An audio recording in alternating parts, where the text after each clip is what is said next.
มีน้อยตัวน้อย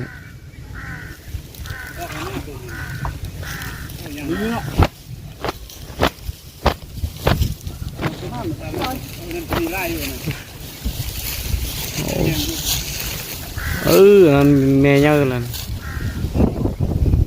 ผ่านไปเนาะมื้อนี้เนาะในผ่านเพิ่นได้หางนึงหางใหญ่ลาเพิ่งกันลาเพิ่งเพิ่น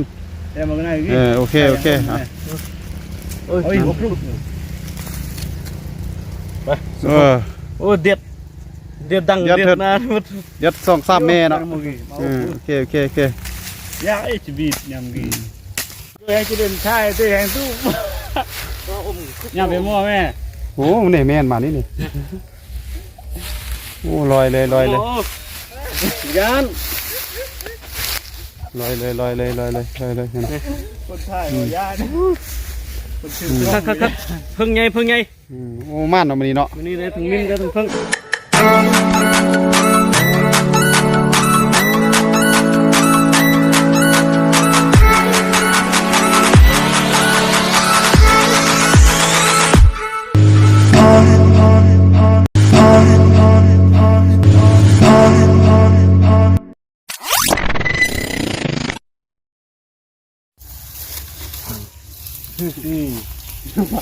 ไปที่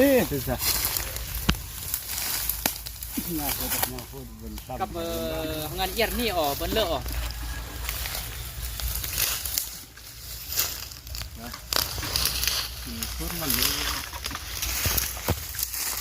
ไข่หมดแดงเด้อนี่เด้อ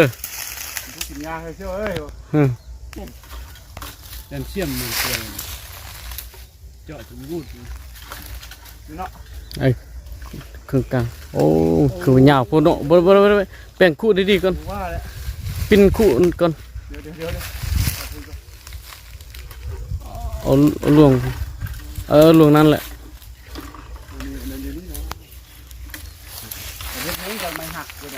นี่ได้ตัวเนี่ยเห็นมันเล่มไปแล้วไปมันเอาลงมาตัดมันเล่มลงมาตัดมันเล่มกันหมดแล้ว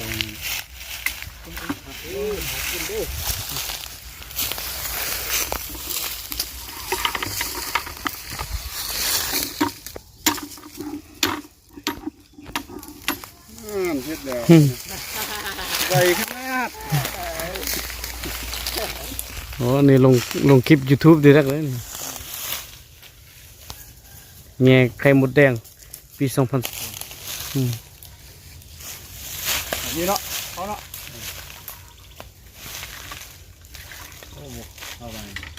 ว่ามันขาไม่แห้งมันหักกับแม่ดึงมันหักต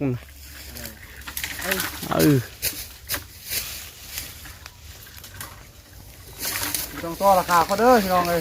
ไปซื้อตลาดไม่ต้องต่อราคาเขาแม่ยังอยู่โอ้บ่เข้านั่นแหละผักลายโอ้ไกลแล้วโอ้ยบ่เข้าตกมาแล้วนะ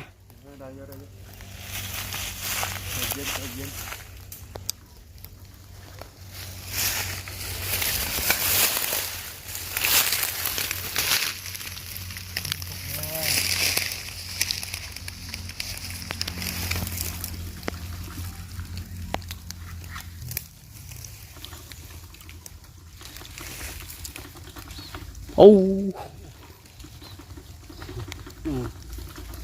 มันคดหน้าเนาะไม่คดพละ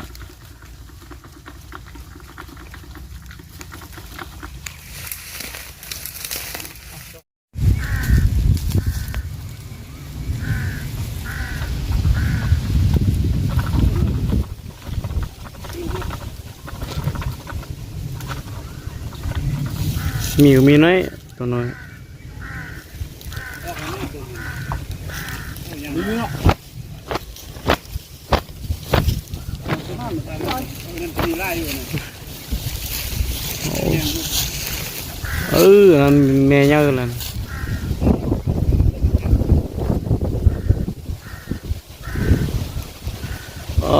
ลมมาตอนนี้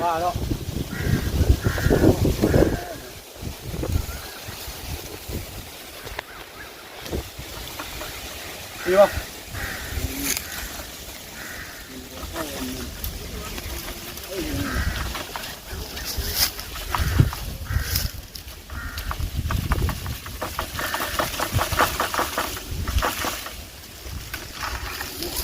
มันมีคันมีก็เห็นนะโอ้โห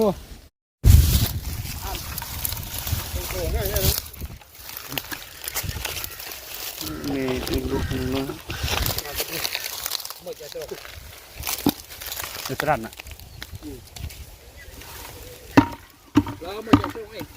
นอดหนักย่างตรันดิย่างตรัน ได้จะได้ละ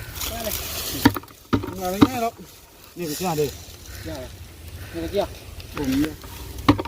มันด่าเนี่ยคุกมาท่องเลยไม่เอาไปไม่เอาไปอย่า เป็นเดียวเลยหักแข่งกันอะไร ไม่เอาไป จะได้เปียไปจะได้เมียเห็นผู้บ่าวเห็นได้ การจับกันได้ แล้วบอกว่า มาลมเนี่ยจะเป็นลมเพราะว่า อ๋อตอนนี้เพิ่นหัวหน้าเพิ่นเนาะเพิ่นสิไปเอาเพิ่งเนาะจุดสำรวจเพิ่น คุณลองพ่วงเลยเว้ยเดี๋ยวลองนี่สิเว้ยที่นี่สิเว้ยคุณลองพ่วงที่เลยกล้าก็ได้เลยได้ชิมอเนาะอันนี้ที่เรื่องคุณลองหน้าคุณไหนฮะ แม่นแหละว่าข้างนั้นก็ได้ข้างนั้น ไหนครับจังนี้เรื่องแบบไหนตื่นที่ ว่าแล้วน้ำไหลนะฮะน่ะ มาเชื่อกี่โอ้ย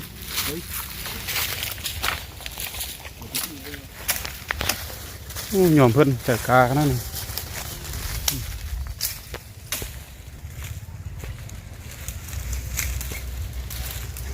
เอาเด้อคุณ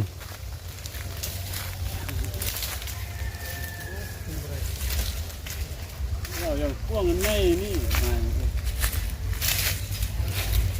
หน้าไฟแม่เฮาเฮ้ยอันนี้หน้าไฟฮะย่อเนี่ยเฮาย่อนะย่อแล้วอ๋อยอมรับที่มือเพิ่นเนี่ยพุ่นน่ะ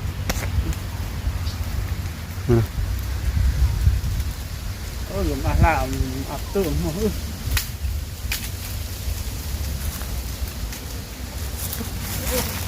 โอ้จับ เจ้าเลยย่านเนี่ยย่านเหรอ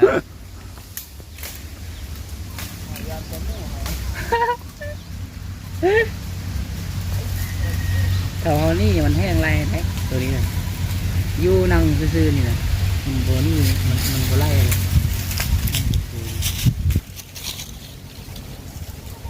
เมียเพิ่นโทรมาเด้อซื้อนางๆนี่น่ะ ไปกัน เคี้ยว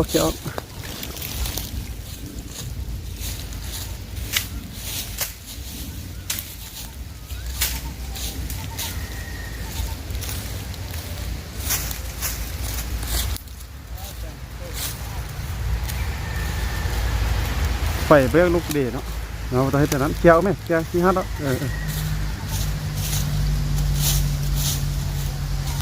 เอาแล้ว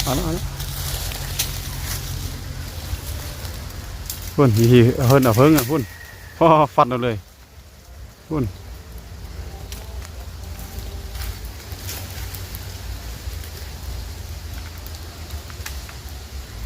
ห่างเพิ่ง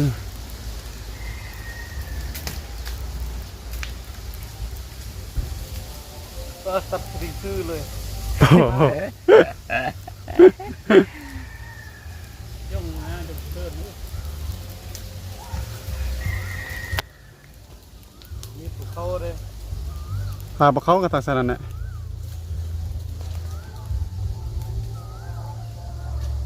ครับครับ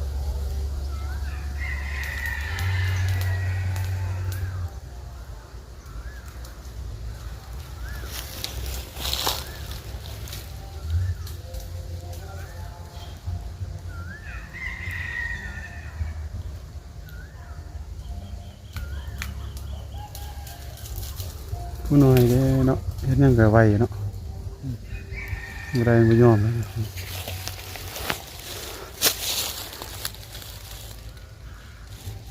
พุ่นคือเห็นอ๋อมันธรรมดาเลยมันน่ะ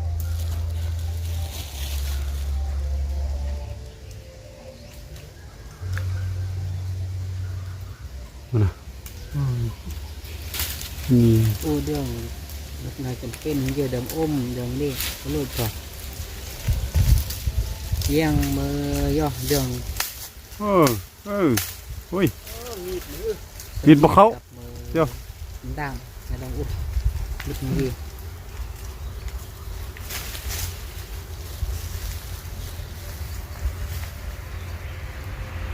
ได้ตั้งรักนี่เอง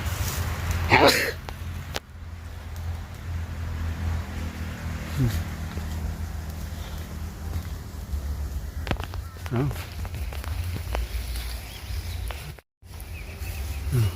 มากองล่างซิมากองหน้าซิ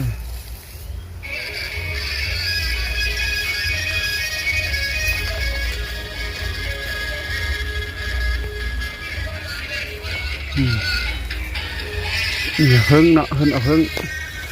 มาหน้าเพิ่งเอาเพิ่งห่างใหญ่เลย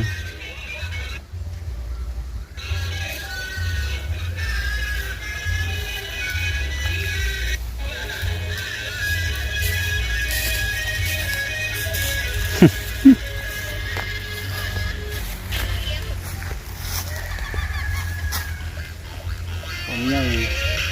ใหญ่อยู่อ่ะ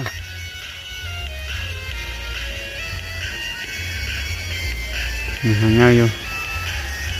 นะแม่มันก็คุณเอาหมูยอม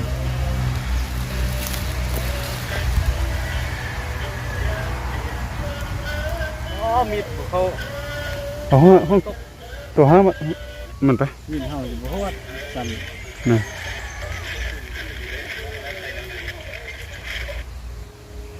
สองห้านเนี่ยสองห้านเดี๋ยวยุบโอ้ย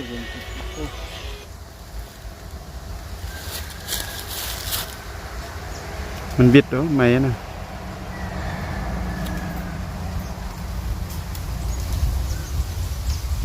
เดี๋ยวโอเคเด็ดเด็ดนาเด็ดดังหมด นี่ยันนี่แม่นึงเดี๋ยวนี้เม็ดส้มอ่ะ ใหญ่นี้เนาะ คนใหญ่เลย เนี่ยเพื่อนบ่ยอมมันนะบ่ยอมคนสนิทถ้อย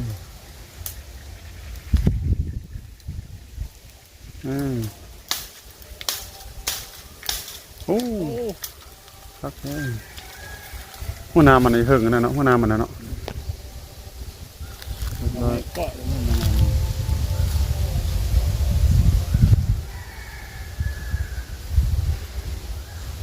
หัวหน้ามันนั่นน่ะเฮิงนะ โอ้ทำ กล้าลองหน้าเพื่อนลองมือฟัก อ้าวขึ้นไปต่อแล้วก็น้ำมัน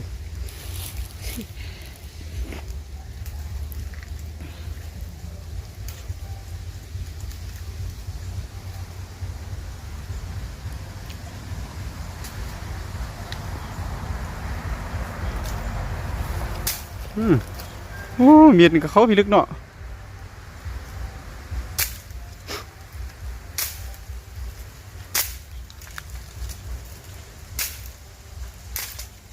อุ้ยเอาไปงั้นไปเอาเราไป ยังไง เอาเลยเรียบร้อยเนาะวันนี้นะโถ่บ่ได้เลย จับดีได้ได้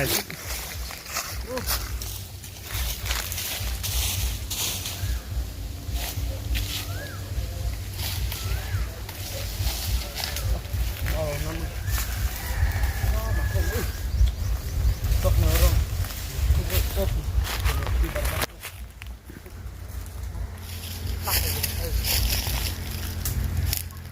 มันตกค้างกันเลยนึกว่าโอ้เงินก็มาเอาแล้ว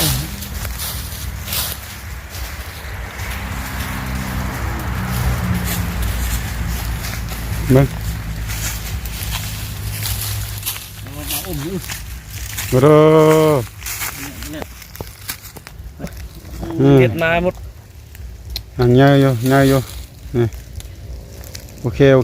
เอ้ามื้อนี้ผ่านไปเนาะมื้อนี้เนาะนายผ่านเพิ่นได้หางหนึงหางใหญ่ลาเพิ่งกันลาเพิ่งของเพิ่น เดี๋ยวมันก็ได้ โอเคอ่ะ โอ้ยอบลูกไป โอ้เด็ดดังเด็ดมาหมด ยัด2-3แม่เนาะโอเค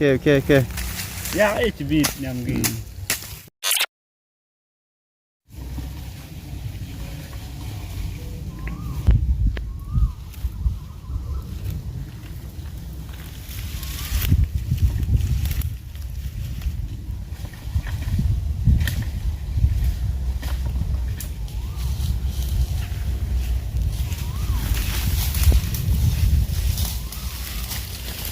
นี่พูดนะนี่เบียร์เขาบ่ปานใดหรอกเนาะอีจ้อยก็ย่าทีนี่เขาก็นี่อยู่เนาะเบื่อนะบ่ได้ดอกบ่ได้คนเก่านี่ง่ายนะบ่ทาอยู่ มีเด็ด2 บอล 3 บอลโอ้ อาจจะมันน่าดีแล้วเขาจะดูบ่ได้คนที่เก่าบ่แนวที่เก่าแล้วสั่งเฮายังสั่งเลย เลาะมื้อนี้เลาะลุยป่าเอาเพิ่งเอามิมนะมื้อนี้นะเอาไข่มดแดงแล้วก็เอามิมเมื่อกี้นี่โอ้ถึกไป 2-3 ตัวงับหน้าโดยเฉพาะเลย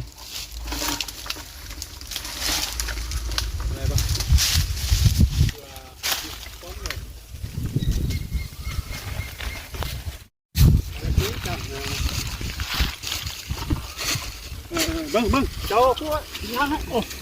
เด้อไม่ตีไม่อันนั้นนะไม่นี่ฮะ อันหนึงตรงไว้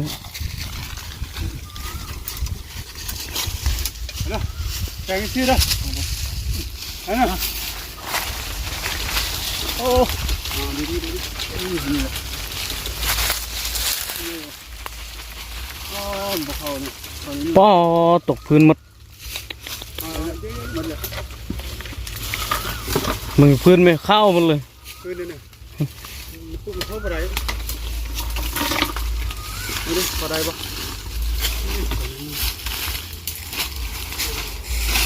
โอ้เดี๋ยวนี่ดูนี่อันตั้ม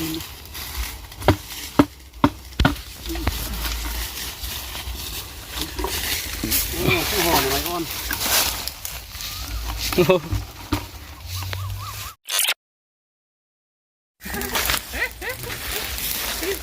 เอาไปต้มย่างด้วยเอ้ เบิ่งนี่เนี่ยเห็นดี เอาไปรีหุ่นตะเอาไปรีจ้ะ อยู่นี่นะอยู่นี่ ยินนี่แท้ของนั่นแน่มันเห็น ชูบ่ชูเขา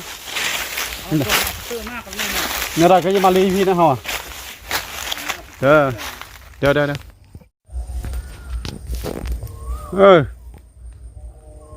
อันนี้เสียดไปมื้อนี้2หางเนาะมื้อนี้เนาะเสียดไปแล้วเนาะ2หางเดี๋ยวจะสมรู้มาประตูนี่มาก งามเลย2หาง ต้องทางใหญ่ 2หางใหญ่ๆมื้อนี้2 ๆช่วยมือเลยงอเพิ่น 2หางใหญ่ๆมื้อนี้ ก็ให้จะเดินชายตัวแหงตู้ย่าไปมั่วแม่ โอ้นี่แม่นมานี่โอ้ลอยเลย ยาน ลอยเลยคนไทยยานคนชื่อครับเพิ่งไงโอ้ม่านเนาะมื้อนี้เนาะ วันนี้ได้ถึงมิ้นได้ถึงเพิ่ง ดวงเขากันอยู่นี่ ไงครับ โอเค ทุกทุกโล โอ้ยบุ้งคันนะ โอ้กินเครื่องห้องดิบลายเลย บุ้งคันแล้วมันสิแล้วงัดมันโอ้เขาหมดเลย ร้านเขากินห้องดิบลายเป็นอันนั้น บ่บุ้งคันนะตุ้มอยู่นะทุกคนใหญ่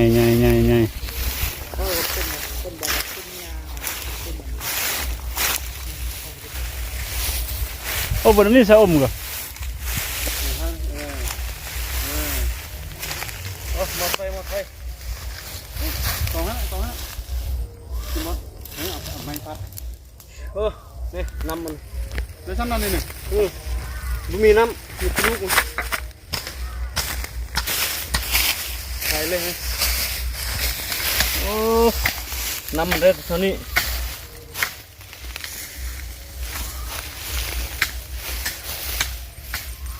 เอาน้ำขึ้นมาหมด นะน้ำมันถ่ายมอไหมยานเนี่ยโอ้เนี่ยติดมือมัดน้ำมันนะโอ้ยเนี่ยสุดยอดเพิ่งเยอะมื้อนี้ได้มิมได้เพิ่งเยอะเลยโอ้คัก เอาใส่ตู้นี่กัดใส่ตู้นี่ โอ้สุดยอดทุกคนโอ้ยมื้อนี้มันเติบ